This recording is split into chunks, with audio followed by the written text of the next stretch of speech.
is a non-represented NOI. I mean, Yeah. because, you know, unless you're going to go out there and do all that yourself. Yeah. Yeah. So so it's just really impressive. And yeah, you have to go in and when you're analyzing the property, and at least on our end, like for our clients, we know what they're paying in monthly expenses. So it's very easy for us to go in and analyze our client properties. Right. Because you already know. Exactly. Yeah. We know what's being spent. Yeah. We know everything down to the penny. Yeah. Yeah. So it's easy for us to analyze and say, okay, now it's time for you to sell your 10-unit building and then upgrade to a 20, 25-unit building. Yeah. So would you do like a 1031 exchange for that? Is that what you would do? Yeah, you would exchange them out into a Right. different property. Yeah. Yeah. Okay. Yeah. So Interesting. it's pretty neat to see how that Oh yeah. process works. I eventually want to just at least learn about it, you know, just so I. If it ever The comes out. biggest thing is debt coverage ratio. Yeah. You know, that's what, everyone goes, well, how much money do I need for down payment? Well, we got to work on the NOI and the debt coverage ratio because that will determine the down you have to. Every building cash flows a large enough down. Yeah. But everybody wants you to tell them that they think it's residential, oh, it's 20. It's like, no. We have to run a statistical analysis and determine what it's going to take for this property to turn a profit and what the tolerance is of the lender who wants to buy it. Some it's 1.1, some it's 1.4. Yeah. You know, and the higher it is, the debt coverage ratio, typically the better rate you get too. Yeah, and see, so I'm actually glad you pointed that out because I've had conversations in the past with different lenders about commercial properties, and they're like, yeah, typically you need about 25% down payment. And so now, I always thought, okay, 25% down payment, but now that I'm really diving into more and more commercial, exactly what you said, wait a minute, you can't just quote 25% down payment. That's a minimum. Yeah. That's a minimum. Yeah, you have to actually analyze the NOI of the property first, then determine at that point, you know, and usually 1.25 is the minimum they're going to require, the debt to service ratio, and then you have to, from that point, then look at the purchase price and then your actual down payment requirement. Wow. Yeah, it's completely different. And the people forget when you do the NOI statement, when you're buying it, you got to go off the new tax rate, not the existing tax rate. Right. Because this guy's had the building for 20 years, the property tax is going to be much lower than what you're going to get Absolutely. today. Yeah. Wow. Yeah, and Yeah, then you have to look at the ad valorem taxes and calculate the new 1% county tax and then any bonds assessments. Right. And so you have to really look at the tax bill and break that down. Yeah, exactly. Otherwise you miss out. Like the one, and being that you're a newer agent, we're gonna jump right into the podcast here in a minute. Yeah.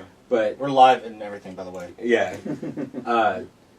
Like being a new agent, one of the things they tell you all the time is when you're running like a estimated seller net pro sheet or for a buyer, what their new tax payments are going to be, they always say, oh, estimate 1.25%. That's completely wrong and very amateur move. But that's what they teach you, and that's what so many agents do. That's the state average. Yeah. But if you really want to be good, you have to pull up, and you can go to like the Contra Costa, you can go to the county tax assessor, pull up a copy of the tax bill, and you can see, because there's going to be the 1% countywide tax, then there's going to be all the other additional taxes attached to it, and every property is different.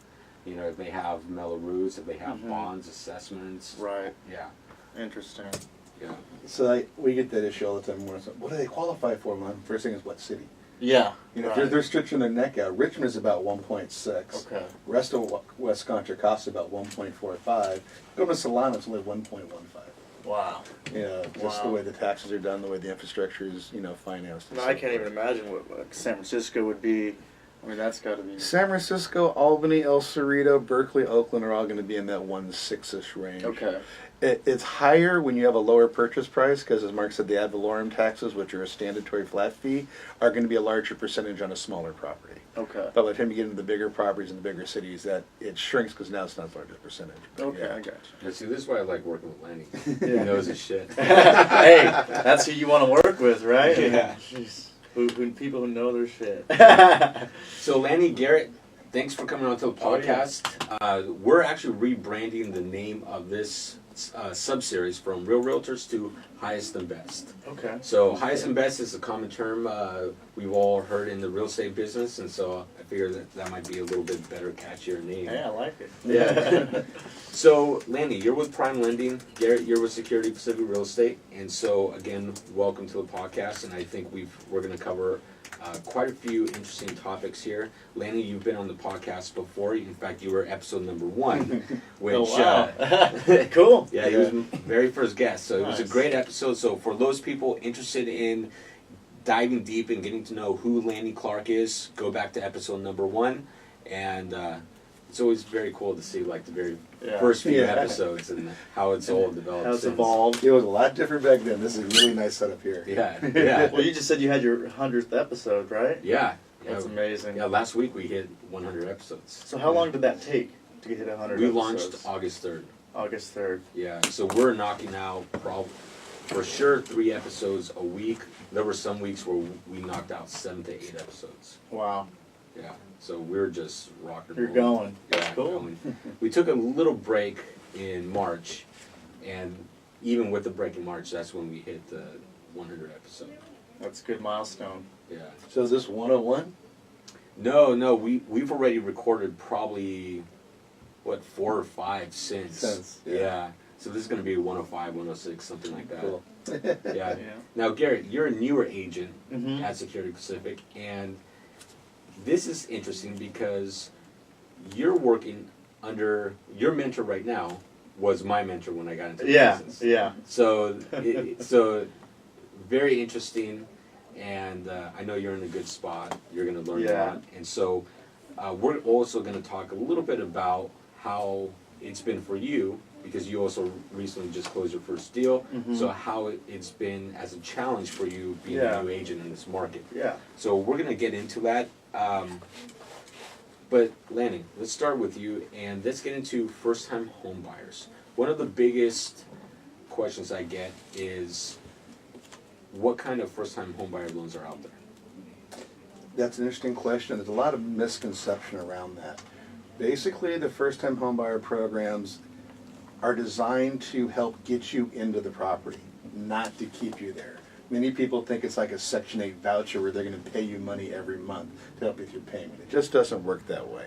But for credit-worthy people that have the income to support it, their goal is to somehow get you a down payment, possible closing costs, or just sometimes beneficial terms that are better than what the other programs would be. Fannie Mae has a version, Freddie Mac has a version, then there's the state bond programs as well that work. And each one is different depending on the client. But it is interesting, some people want to do the first-time homebuyer program even when they have their own money. But when you put them down side by side, they can see that, yes, I'm putting out a lot less to get in, but your interest rate's higher and you're going to be paying more every month. Mm-hmm. And our job is to present both of those to them each every time, let them make their own informed decision. We find it's about 50-50. A lot of first-time homebuyers are afraid to put their money up and put it into the program. So I think the average home buyer or first-time home buyer, their average age is about 32 or 33, correct? Correct. Okay, so I'm 33 right now, and I believe that's at the top end of the whole millennial spectrum. How old are you? 23. 23. Mhm. Okay, so I think you're at the bottom of I'm at the bottom. I think millennial. I think millennials started what 22. Yeah. I think they started. You're like 22. right at the cutoff. Yeah. So I don't know if that's good or bad, but We're both at the cutoff, Yeah. just different ends. yeah. So let's talk about millennials buying a home. Mhm. So, Garrett, how many millennials are you working with right now? Right now, actually, my first deal that we just closed was with a millennial, and then I'm currently working with another one, a good friend of mine who I grew up with, and he's just been pre-approved, and we've been looking at properties, but as everyone knows, the lack of inventory and housing costs, it's making it tough for, I think, people his age and all of millennials right now. So from your perspective, from real estate, has the biggest challenge working with millennials been the market itself and the lack of inventory? Or has it been financing, or has it been the millennials' perspective on real estate? I think what a lot of times is challenging for them is they might not have a lot saved up in the bank to where they can put a big down payment, so that their monthly mortgage payments are a lot higher than what they're able to afford. So I think when that happens, they get priced out of the market because you have someone else come in there who can put a higher offer and even though they put a higher offer, their monthly payments are less, so they can afford it. As a part for if a person doesn't have enough for that big down payment, you know, if they're only approved for a 3% down payment, then their monthly payments are, I mean, really tough. Even if the property's, you know, not a very expensive property, you know. So I think that is playing a part. And yeah, I mean, the inventory being so low, obviously supply and demand, you know, causing the prices to go through the roof. Lanny, millennials, from a lender perspective. Well, first of all, I have a daughter who's 30 and another one that's 28, and so I'm around them all the time, and so I understand their perspective. And you chair the Young Professionals Network. Yes, I do. So I'm with them all the time. Yeah. So which is a great time. And I'm learning from them. And they are the largest pent-up housing demand since the baby boomers. Unlike the last year of the baby boomers at 54. So this is a new wave. And I think one of the problems with the millennials is the perception, as you said. A lot of them saw what their friends and family and parents, aunts, uncles went through. Losing property, some of them getting evicted. And so there's a lot of fear in that, but as they're now starting to get married, forming families, having children, they are starting to convert back more what I would call the traditional values of, all right, now I want something for myself. One thing I have noticed about millennials, they are waiting longer to get married, longer to have children, and they're more of an urban type mentality. Like my oldest daughter, she lives in an apartment in Albany because it's easy commute location for her and everything else, and her and her fiance would drop down to only one car, and you know they share the car, and if you need to, you can always go get the ones like at Berkeley Park, one of these zip cars. And so it's a different mentality. One of the biggest things I see is exactly what Garrett was saying, that it's the payment shock. They're so used to looking everything up online, and when you look up most mortgage calculators online, it just gives you the principal and interest. It doesn't give them taxes, insurance, or mortgage insurance. Right. And that can often be, almost a third of your payment. So all of a sudden they're looking at, a $600,000 house costing them $2,800 on the Zillow calculator. And all of a sudden they come talking to you, and it's like, it's probably closer to $3,900. Yeah. They're like, what? Yeah. But freak out. the computer said, but the online said, but there's a little disclaimer there, a little box they gotta click. Zillow also told its own CEO that their house was worth $2.8 million, and he ended up selling for $1.6. Yeah. Look at that. Well, see, all Zillow is it's nothing more than a search engine, and the estimates are a statistical analysis per square footage matched to other properties. Doesn't really take in the size of the lot, doesn't take any amenities in view, doesn't take a lot of into consideration either upgrades or deferred maintenance. I mean, it's a target, it's a place to start. Right. But yeah, the information is just extremely unreliable. That's why you have to come to licensed professionals like us. Absolutely. We'll actually do our job and let you know what you're really getting into. But to finish on the millennial thing, now what I do see is a lot of them don't have a lot of bills. They are very frugal, but they tend to like to still live at the top of their means. They like to eat out a lot. They like to vacation very well. I saw a great article that called millennials the avocado toast Yeah, I generation. Avocado toast is really good. It is. I actually had it the other day. Yeah. And it was really good. Yeah. Put some cheese, pepper jack or something on it. Yeah. And that's the other part, is when they look at the different loan programs out there, they'll go and they'll look at one for someone that's got a 20% down and a 740 credit score, and they'll wonder why their first-time homebuyer program, where we're going to either give them silent seconds and third mortgages of 20 grand. Well, why is my payment higher? Why is my interest rate higher? It's a different program. So rates are based often on the down payment and the credit score. It's risk-based pricing. Okay. So in your guys' opinion, what can a millennial, or even the next generation, someone that might be listening, they know they're going to probably be buying a house in 15 years from where they're currently at right now, what can they do to save money to build up for a down payment? Because they're going to need, if they buy a home for themselves and they're using FHA financing, minimum down payment is 3.5%, right? Correct. On top of that, and so a lot of people think, oh, well, I just need the 3.5%. But then you have closing costs, you have inspection fees, and just all these additional fees that go into purchasing the property. and that's assuming you close on one property, Mhm. right? If you end up doing inspections and find out something bad about a property and you back out, go to find another property, well, now you're doubling up the inspection fees. Right. So what can millennials, young people, do to save up money?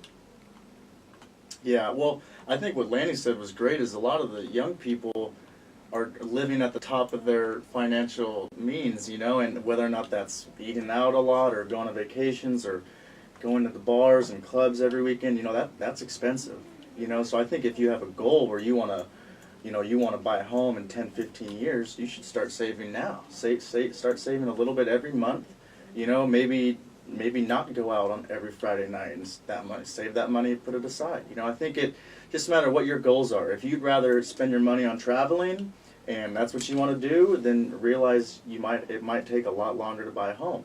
But if your main goal is to eventually have a property and you want to live in the Bay Area or in California in general, where housing costs are, you know, they're expensive, you need to set your priorities. You know, if you want to buy a property, you should start saving today.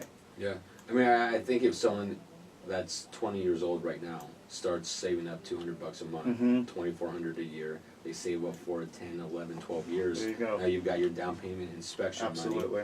You know, if you can squeeze out $300, $400 a month, Mhm. then you know you've saved up your entire down payment plus Exactly. closing costs and inspections. Exactly. I would just put that money away like it doesn't even exist. Like it's going towards taxes. Put it in and get a separate saving account so you don't even touch it. You know, that's my housing. That's gonna be my house. We got to give up those avocado toasts. No, that's what you eat in college, man. That's what you're eating in college. You know? That was the top ramen generation. Yeah, there Yeah. you go. Yeah, 10-cent ramen packet, Yeah. and then whatever you can scrounge up as far as Yeah. protein meat. Yeah, exactly. See, I have a little bit different perspective being a lender, and Mhm. I am still a real estate broker, even though I don't Mhm. actively sell anymore. It just helps me with my Right. referral partners. I take a different take on it. Okay. I truly think everything you said is correct, but I think you got to start with budgeting. Okay, I don't yeah. think anyone's ever taught budgeting. I personally teach budgeting classes to people. I'm going to start doing them, first-time home buyers and so forth.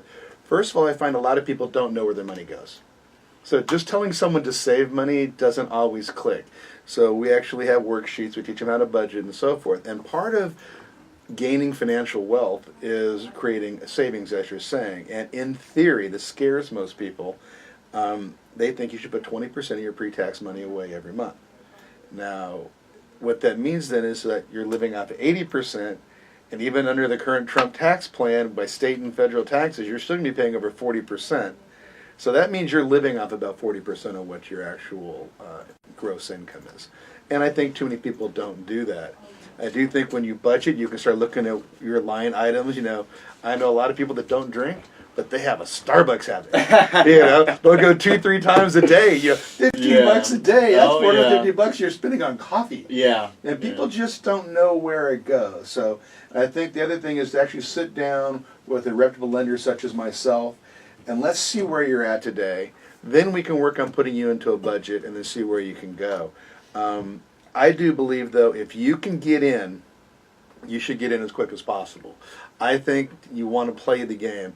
So even if you have to take one of those higher interest rates, because we're going to give you a first-time home buyer program with a silent second and third, you're going to build equity appreciation, you're going to build wealth. And the difference in the payment is pretty close to that $200-300 you were talking about having them save. Yeah. So if you can get in now, I think people have to get in now. I do think one issue with the millennials is they do have champagne taste. They want move-in quality, everything upgraded, granite counters, stainless steel appliances, all brand new dual-pane windows. Yeah. I remember I had to choose my first property buying a home in the Flatlands of Richmond or a 2-bedroom top-floor condo in Hercules, and I chose a condo. It was just the lifestyle choice that I made. Right. But things were newer. It was only 3 years old. It didn't have a lot of maintenance I had to put into it. So I think sometimes millennials have to be a little bit more realistic in where they start. You start the game and you play the game.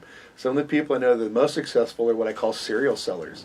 You know, they buy something, they fix it up under the current tax code. After 2 years, they sell it, pay no taxes on it, and go buy something else. So it may mean if they want that type of house, we go to a neighborhood where they can afford it. A couple years later, maybe as their career grows, as they save, pay down bills, they can then sell it and move back to the neighborhood they want.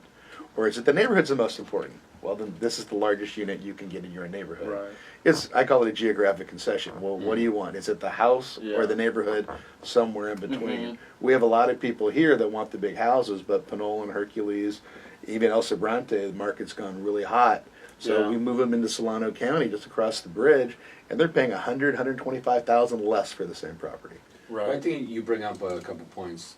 Number one, for sure, budgeting needs to be taught in school. Absolutely. Like, that's 100%. one thing that all of a sudden you're put out in the real world and you're just expected to know budgeting. Like, Yeah. what the hell? Well, what's unfortunate is you can take those classes in college, but they should be taught in high school. Yeah. You should be taught budgeting, how to pay taxes, just the simple things that you're going to be using every day, But no see, matter what. The problem, though, is if you learn how to budget in high school, you may look at that college loan as a really bad idea.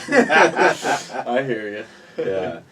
So, Garrett, working with millennials, do you see that same type of champagne taste? I definitely see that people they want nice right away rather than having to I just have to work at it, and it might take some time. Be patient. I might not get the lifestyle I want right now for a few years, but you just have to realize that you're working towards getting the lifestyle you want. So you can't have that like entitled mentality that, oh, I want this beautiful house. I know people who have these beautiful houses and I want that right now, because it's not realistic, just like Lanny was saying. I think you have to have that realistic mindset that you might not have the lifestyle you want for a few years, but if you have the goal in mind where you want to go, I think you make the right decisions with budgeting and saving, you can get the lifestyle you want. You just might not be able to have it 24/7 right now. So I think that's what millennials should definitely realize. Might not be what you want right now, but it will if you really want it to eventually. Yeah. Now, let's move away from millennials and basically just cover the housing industry as a whole. The shortage. Yeah. What's causing the shortage in your opinion? And so, in fact, Garrett, let's start with you Okay. because I always like a new agent's perspective. Mhm. And I've had a few new agents on the podcast, and Yeah. getting their perspective on how this industry is Right. completely different than even myself when I started 15 years ago. Yeah. Well, I think the biggest thing with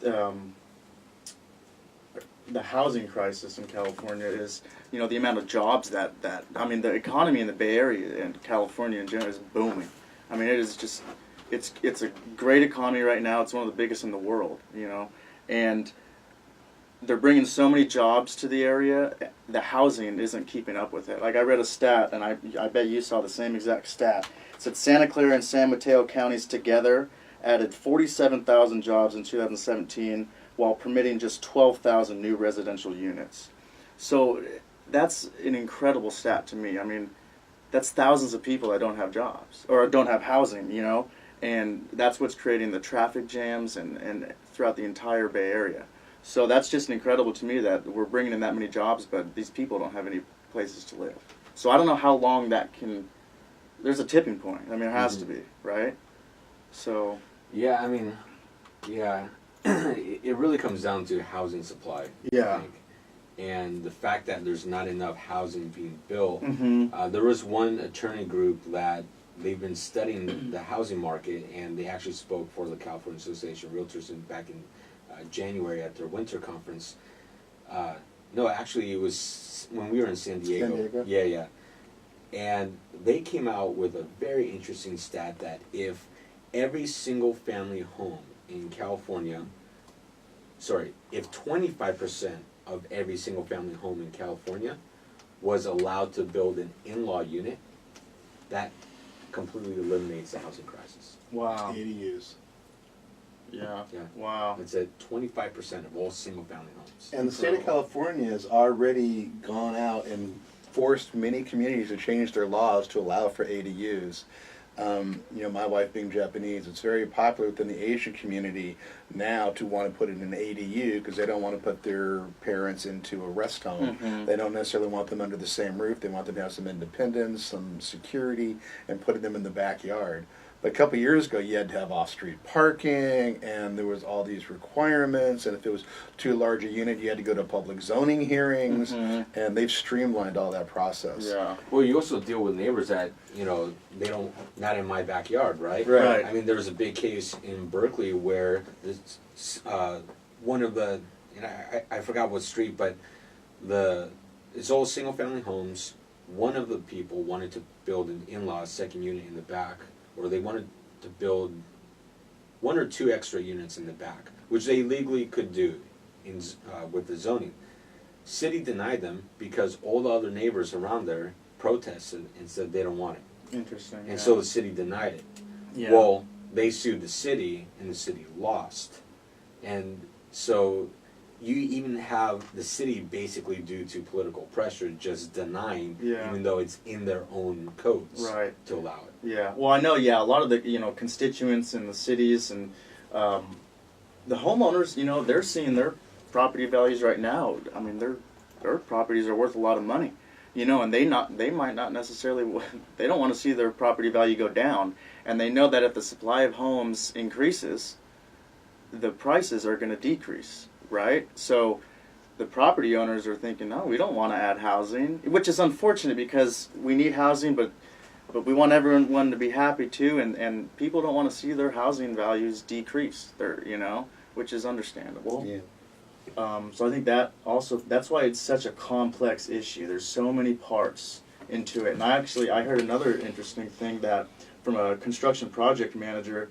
He said that a lot of the delays when they are building development isn't the fact that budgeting problems, it's the fact that they don't have enough workers. They don't have enough construction workers to get the jobs done. And to me, that was very interesting.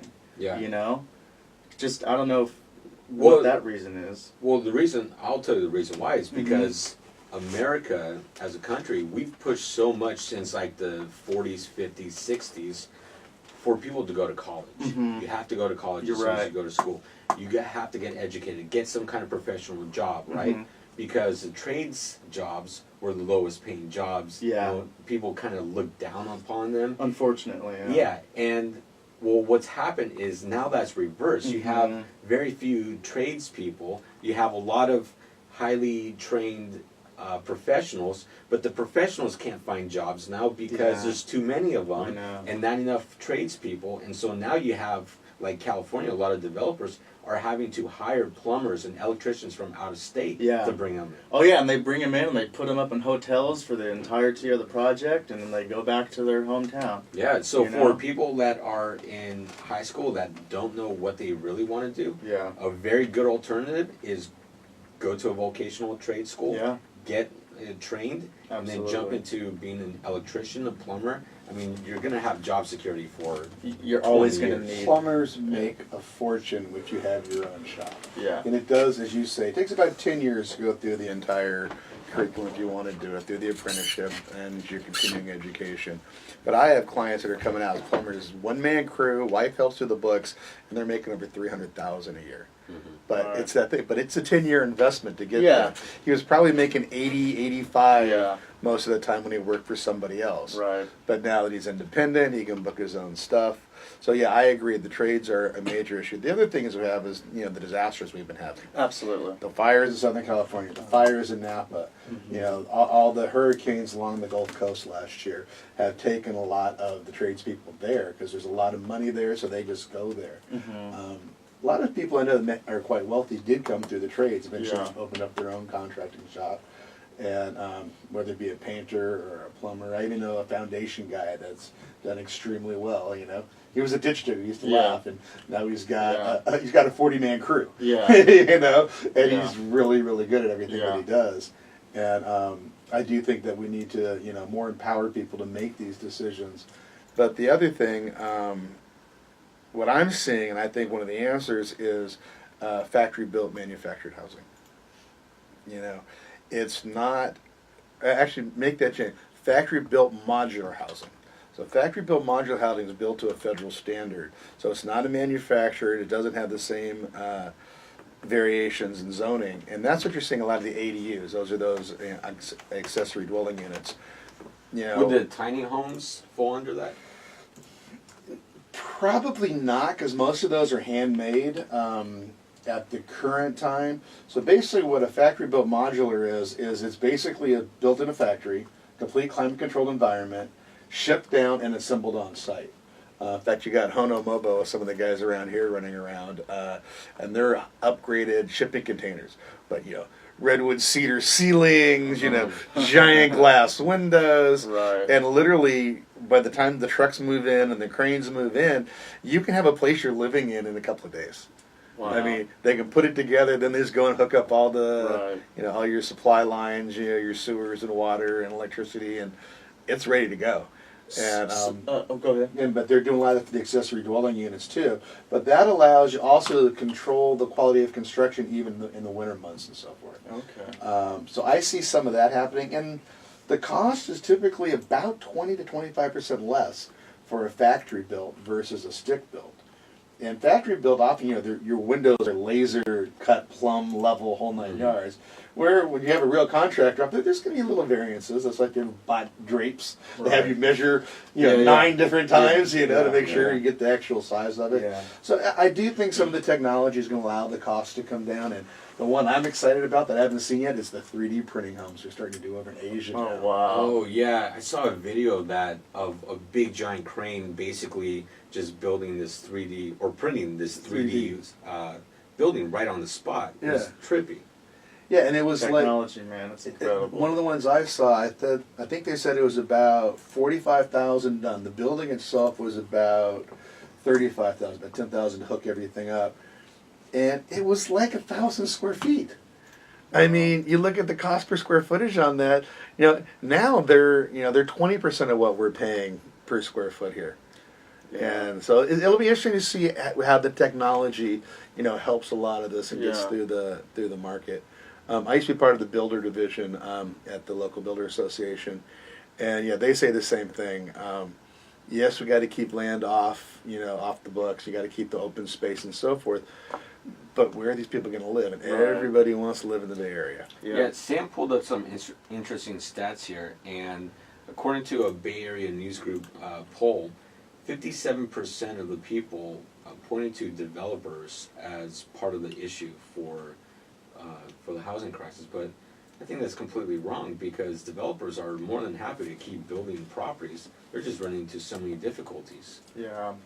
Well, I think another interesting thing was that, like, you know, people want affordable housing, but developers want to make money too, you know, so they might not be as inclined to concentrate on building affordable housing. You know, they might go for the most profitable, you know, development.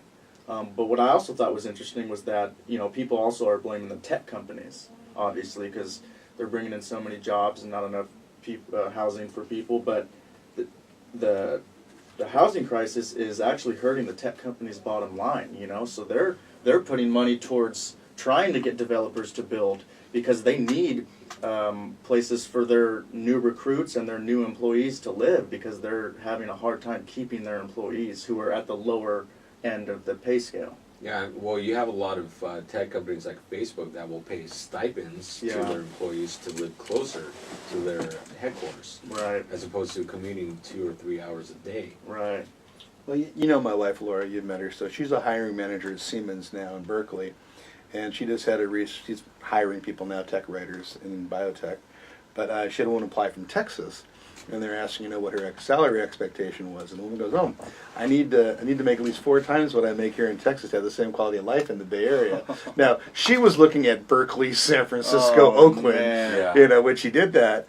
And my wife goes, okay, what is that? Oh, $120,000 a year. First of all, she's thinking, too, that really means you only make about 30 now.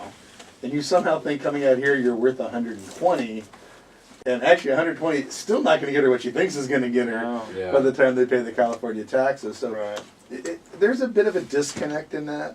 But what I see, and this is just in me, I have a multi-generational family so in our household. My daughters are and my granddaughter. I see more of this coming back in, and the ADUs, accessory dwelling units, being a big part of that in the future.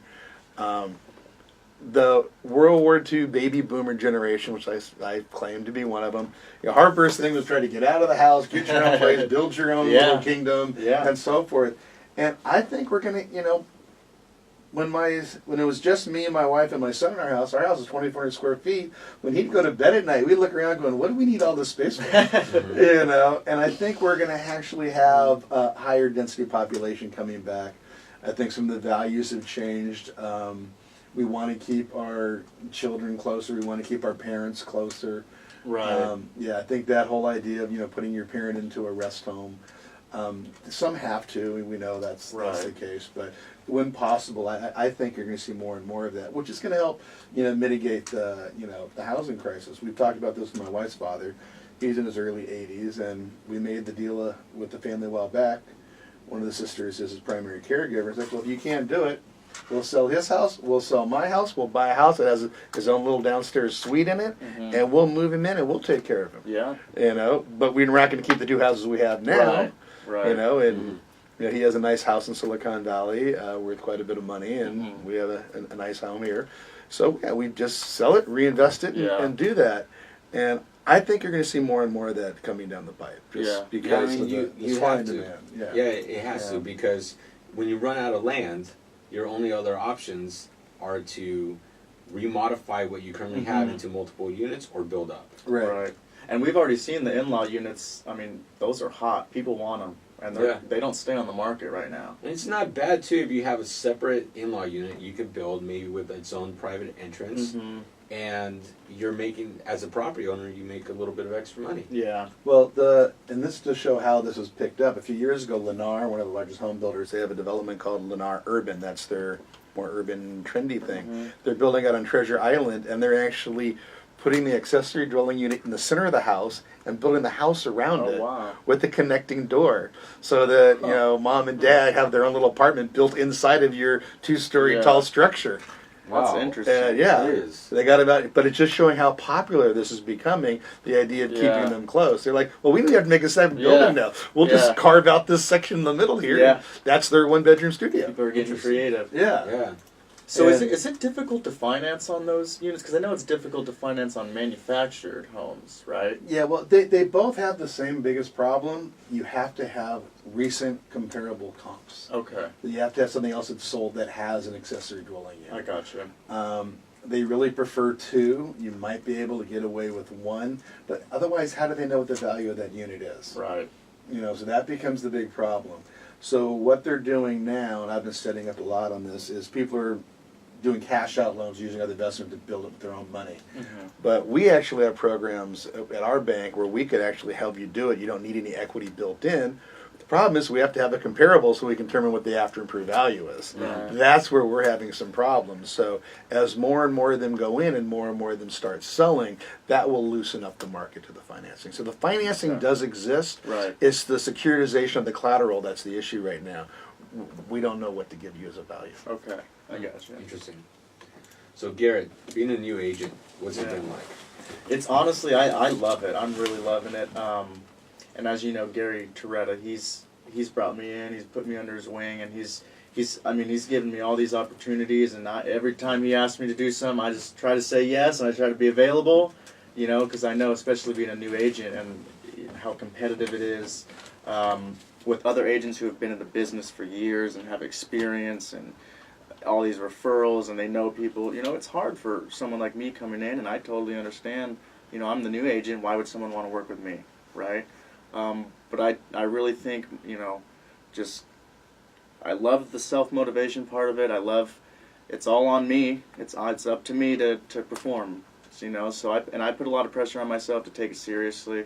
And I really want to do well, and I want to help my clients and really be of service to my clients, rather than just be there to, get commission checks. I really want to help them, and I want to learn how to be a good service to them in explaining their questions, because as everyone knows, this is such a stressful thing, buying a property, right? And I think a lot of people maybe get discouraged because of it.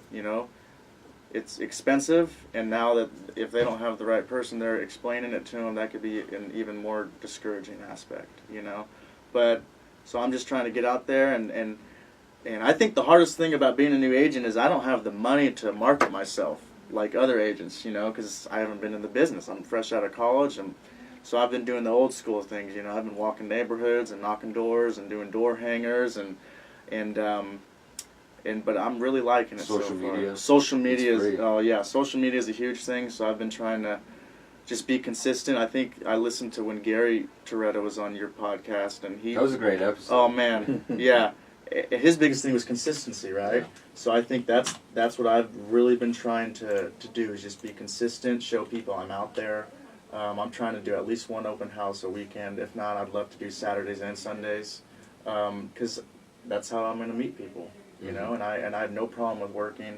I got no problem with working evenings or weekends. And I think in this business, you have to just accept that's what you have to do, Yeah. you know. But I love it so far. I'm really having a good time.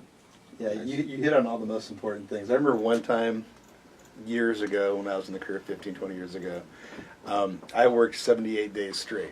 Now, some Wow. days it was only for 2 or 3 hours. Yeah. Of course, I always had to be right in the middle of the day, but you need the consistency. The reason I see most people don't make it in real estate, either sales or even in lending, is when they do go for the independent commission side, they don't do the consistency stuff. And sometimes getting a big payday is the worst thing you can do, because then you stop doing the consistent stuff, Right. you lose all your momentum, and you have to start all over again. Mhm. Yeah. And we call that the roller coaster of income. And the idea is to try to cut off Yeah. the peaks and valleys and make something more consistent. And time management, just like budgeting, is one of the Yeah. most important things. No one teaches time management. You know, and even those that do don't really explain it. It takes a while till it becomes real and you actually look at it. As I was telling Sam, if he didn't send me an invite here, it doesn't go into my phone, I won't remember it. Everything is scheduled now. Everything is Yeah. put in. I've had to learn to schedule travel time back and forth. Because he's just put in the meetings. And I realized, but I got to go and I got to Yeah, come back. yeah, So exactly. because there was a time I was doing that. Next thing you know, someone's Yeah. popping something on my calendar. It's like, Yeah. well, but I got a 20-minute drive back. Yeah, I'm not going to yeah. be there. Exactly. But yeah, so those are the things that will make you successful. So you're hitting on all the key buttons. But yeah, that's what I see as the Right. biggest downside, and the fact that you get paid 1099. We're all W-2'd now, but you're going to have big tax liabilities possibly Right. at the end of the year, and you're going to get huge checks when you get them, and then you got to realize that you're unemployed between deals in our industry. You know, so Exactly. you got to make that thing Yeah, last. yeah, And so, exactly. you're doing all the right things. You'll be Yeah. successful. And then, so Lanny, being that with your experience, what's the biggest challenge you're facing right now? Biggest challenge I'm facing right now is, I guess, just being consistent and getting consistent leads. I've gone back to some of the techniques I've used in the past just recently, like I do a lead tracker sheet. I log every lead in, where it came from, the contact is in. I do a news sheet every single month. I track my conversion rates. When I wasn't doing that, I know I let things slip through my fingers. And because I changed banks a little over a year ago, and I had some family issues, as you know, and we got through all that. And so I had dropped some of the things that I knew that would make me more consistent, and now I'm back doing that. You know, but that's what they say in our industry, leads solve all problems. Mm-hmm. First of all, you got to get the leads, and then you learn how to convert them. Then you look at which ones are worth pursuing and which ones not. That comes back into a time management thing. Right. And that also goes into budgeting. Why am I spending money on this if I can't get a qualified client out of it? Yeah. I've had some realtors I've had to stop doing business with because they would give me, 3 leads a month, but they were all unqualified.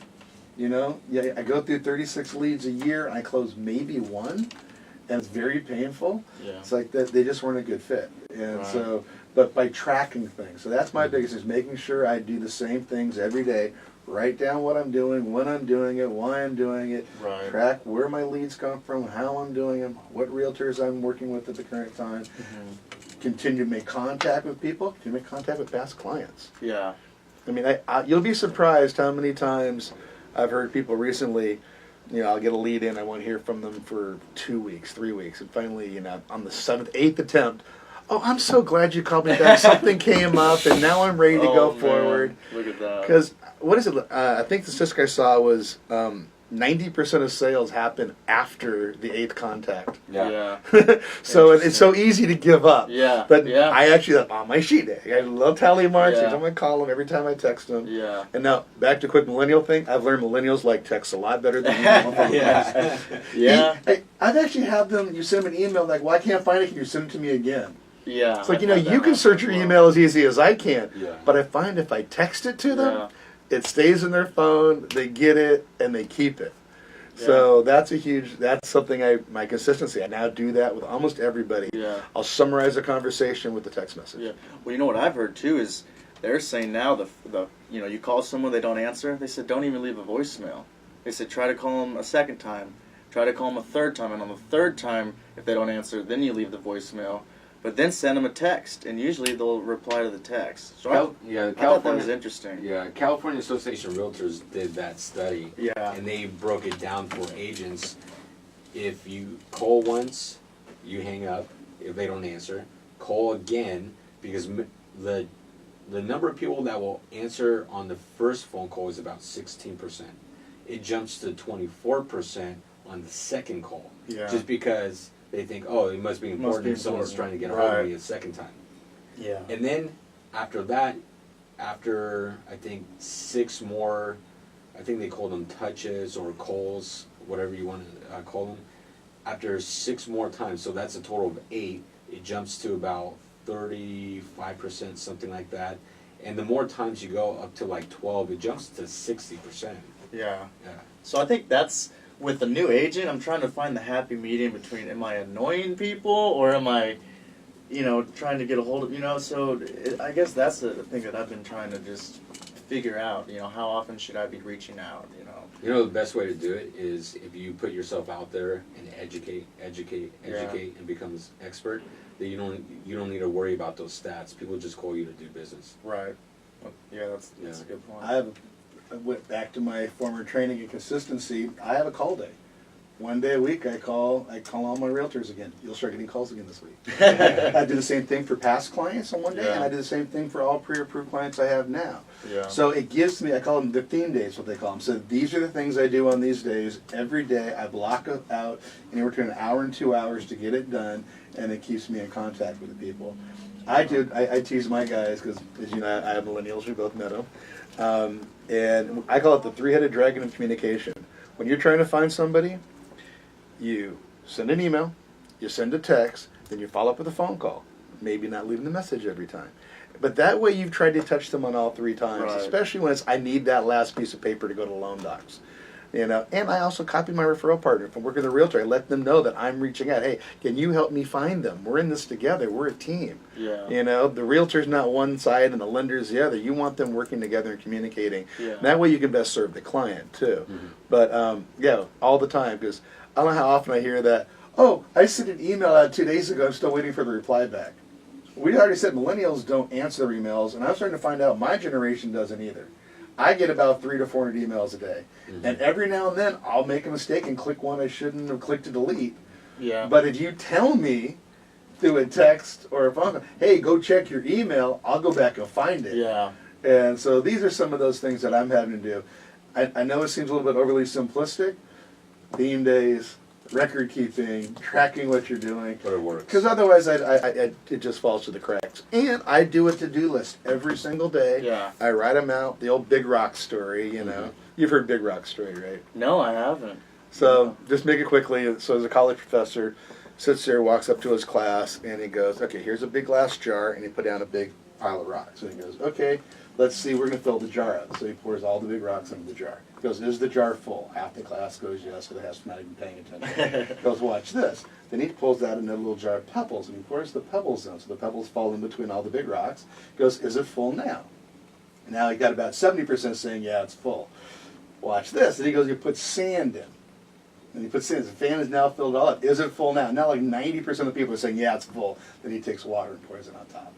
The idea being, though, everything has a sequence, too. Because if you started with the water, nothing else would fit. You started with the sand, nothing else. So the big rocks, your most important thing is you need to do at the beginning of each day. So I do that. I write it all out. Then I categorize them A task, B task, C task. And then I roll my list every day. And I throw the old one away. Yeah. But I'll do it. I'll be as simple on my list. If I have a phone call to make, I'll actually write the number on my list, Yeah. so I don't have to go looking for it later. Absolutely. And then I just roll that over day after day.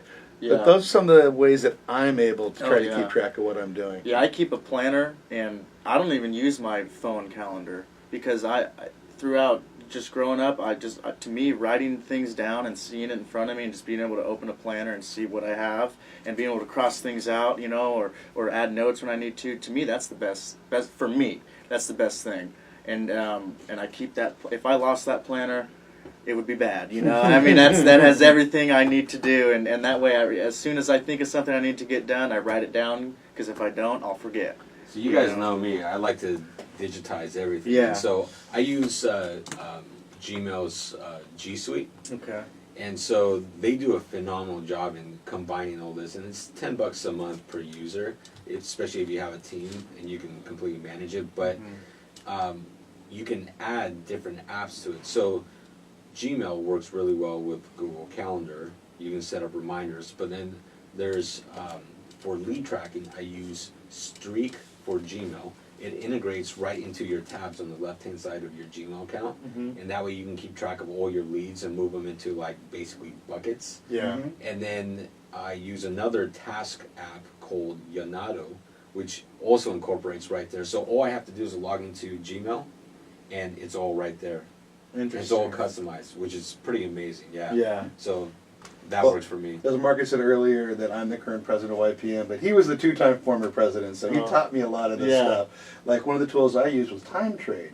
It's a Google app. You put it on there, and what it does, it allows someone to go in, and it's very user-friendly, and they can actually pull up your calendar, and you can determine whether or not they get a 15-minute, 30-minute, whatever, and they look, and you can schedule when on, off, everything. And all of a sudden they click the button for a free consultation for 15 minutes. Yeah. It takes that fear off of that first phone call Right, too. right. You know, people I like had- to be able to do it real easy. Yeah. I had that, and there's another app that works just like that called Calendly. Yeah, well, Yeah. we had to switch to that. The federal bank on that now. Time Trade hadn't been vetted, but Calendly has been. So Yeah. I'm switching over to that one right now because I did find, especially with internet leads, they don't want to talk to you this amount, but if you give them, just choose a 15-minute time. Yeah. I find I got about a 30% higher response rate. I have that embedded on my website. So Yeah, when people I hit did my too. Yeah, website, I mean, it was amazing. People would just book all these time slots, and you get to customize when you want to allow these time slots. And it's so easy. People book either showing appointments, landlord consultations, home buyer consultations. Yeah. And it was very easy. You set up automatic reminders through it, and people show up, you meet with them, Wow. and it's just all automated. Yeah. It saves so much time. Now, I did tell you finally got me to go to the iPhone X. Now, I did lose because I had my Android before, and I used an app called Mighty Text, which you could basically, I just type up a text message in Word, cut and paste, and it come out perfectly. Oh, nice. And it was so nice, but apparently Mighty Text doesn't work with the iPhone. Oh. Do you have a texting app that you like that you can add on? Well, I left iPhone and I switched over to Android, so I've got a sense. Oh, of you humility. just- Yeah. Well, then he knows of an app you should use. yeah, it is great. Now, it's funny, though, because on my new phone, they told me my old Android wouldn't work anymore. Yeah. It still works. Interesting. So as long as I'm hitting off Wi-Fi, so I'm Yeah. thinking I'll just take it and set it by my work desk just for the purpose of using the text messages. But it is interesting all the Yeah. different apps and the different Well, things that you can and that's get. what I'm trying to learn, just as a new person in this business. Is there's so many resources you can use between, phone applications and online websites. There's just so many things out there that you don't even know exist. Well, I think most people need to, because we're all business owners. I mean, Right. if you're a real estate agent, you own your own business. Right. You have to set aside some time to do research and development on Yeah. your business. And one thing that because property management can get very labor intensive, right? There's notices, like you're dealing with a physical asset, so there's a lot of things, and with the laws coming out more and more and more, it's time consuming.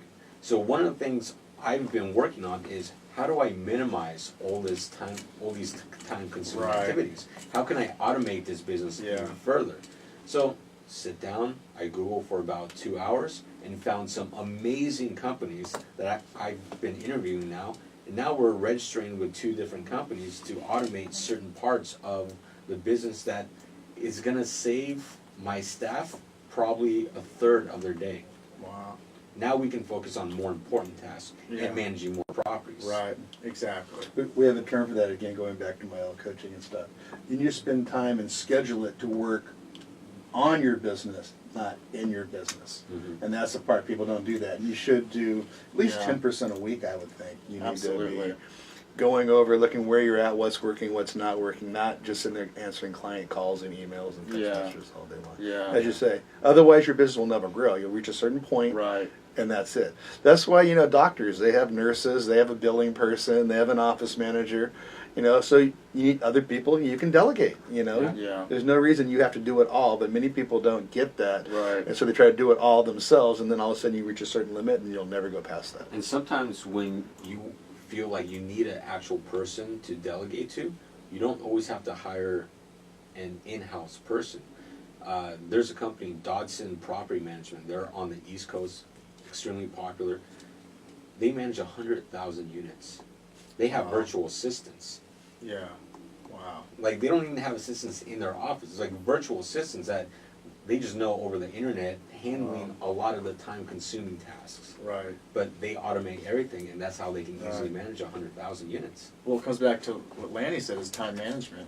Finding out the different resources you have to help manage your Except time. Instead of your time, you're doing it for your business. Exactly. And basically breaking down your entire business operations and what you can automate.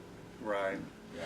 Here's why I know I'm not as successful as I want to be, because I'm only booking out my calendar 1 week in advance. They say when you can book it out 2 weeks in advance is where that's when the momentum's really ready to shift Really going. and take you to the next level. Mhm. But I book out pretty much by Monday. I have my week pretty much Right. lined out with what I got. Okay. Yeah. I would like to get busier so I can go into 2 weeks. Yeah. And I do absolutely. keep slots open for the things that come up, fires like you had today. Yeah. Oh, that's a nightmare. Yeah. Yeah. Well, again, and again, what you said earlier about the natural disasters that happen. Not to change the subject or nothing, but with climate change and everything, it's kind of concerning that we're going to see more big fires and more big storms and things that could really impact the housing even more in years to come. So I think getting development going and preparing for that happening is very important, because I think we're going to have more fires. It's just going to happen just because the climate change and everything. Yeah. Look at the Midwest and the East Coast right now. They're in the middle of another blizzard. Yeah. And we were 80 degrees yesterday. Yeah. Yeah. It's And it unreal. sprinkled this morning. I know. Yeah, it's mind blowing. Yeah, it's crazy. So, we're gonna finish off there. Before we sign off, Garrett, you're a drummer in a band, so Yeah. you gotta give a shout out to your band. Yeah, Chronic Vitality. We've been in a band. My brother and I, started it about 8 years ago, and we've been in it with the same guys. And I mean, it's like a brotherhood, and we tour around. We play in different states, and we play in Tahoe a lot. And our band is Chronic Vitality. You can find us online, chronicvitality.com. We're on iTunes and Google Play and Spotify. We're all, just Google us and you'll find us. Very cool. Okay. Very cool. Yeah. So, guys, thanks for being on the podcast. We'll link up your websites, contact info on the description. And any final words before we sign off? Just want to thank you for having me. I really appreciate the opportunity. Especially as a new agent, just trying to get my name out there and my face out there. So I really appreciate sitting down with you guys who have been in the business for so many years, and I appreciate learning from you guys as well. Yeah, you've got a good mentor too. Yeah. I just want to thank you for having me back again. I enjoyed it and can't wait for the next time. Yeah. Sounds good. All Okay. right. Thanks. Thanks, guys.